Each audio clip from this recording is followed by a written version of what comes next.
Ne aflăm astăzi la Ceacova, la prima ediție a evenimentului AgroFest Connect, organizat de grupul East. Suntem aici între oameni faini, în Banat, și știm că Banatul e fruntea.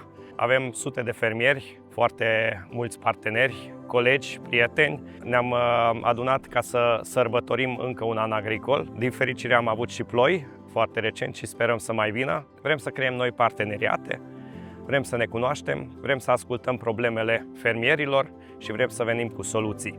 Asta vrem să facem astăzi aici, să comunicăm, să ne conectăm. Dată cu investiția făcută anul trecut, în Giera, ferma Maragro, ne dorim ca de anul acesta să continuăm să fim alături de fermieri cu inputuri agricole și trading de cereale. Da, colaborăm cu Isagro. Chiar surprinzător, anul ăsta avem deja rulaje bune cu ei, lucrăm cu cereale, lucrăm cu îngrășăminte și o parte cu inputuri. Isagro și East Grain sunt o parte din soluțiile pe care astăzi fermierii le preiau. Colaborarea noastră a unei organizații de fermieri și a platformei Farm Forum, pentru că este un eveniment certificat Farm Forum, este tocmai în acest context în care vedem ce se întâmplă pe piața din România, vedem că sunt parteneri de-ai noștri care pur și simplu dispar de pe piață, dar fermierii trebuie să găsească soluții în continuare.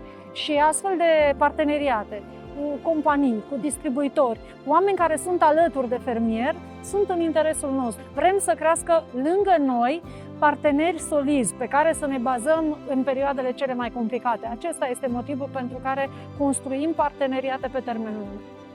Acest tip de evenimente va fi cel care va conta foarte mult pentru fermieri. Este nevoie să fim împreună mai mult ca niciodată.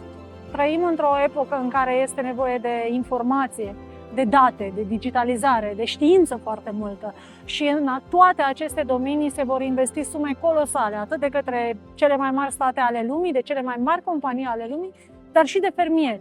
Și în contextul acesta riscăm să ne îndepărtăm până la urmă de ceea ce e uman, de ceea ce e natural, și astfel de întâlniri, astfel de mini-festivaluri ale agriculturii trebuie să fie o parte din răspunsurile pentru căutarea de soluții, de informație, dar și crearea de comunități. Banatul a fost întotdeauna o zonă în care profesionalismul, seriozitatea și respectul pentru muncă au contat enorm, iar echipa noastră din Vest reflectă foarte bine aceste valori.